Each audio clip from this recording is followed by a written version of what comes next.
Hi, I'm Matt with ApplianceVideo.com. Today we're going to be taking a look at the lid lock assembly on this Whirlpool direct drive washer with a built-in faucet.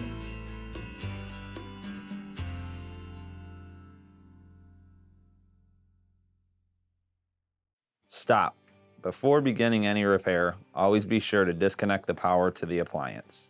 It is also recommended to test the outlet for proper voltage. Remember to also turn off the water. A defective lid lock could cause the error codes F5e2, F5e3, or F5e4. The unit will also not operate if the lid does not lock. When you go to start the washer and the lid does not lock, the unit will basically not even start a cycle at all. The lid lock light will typically just flash.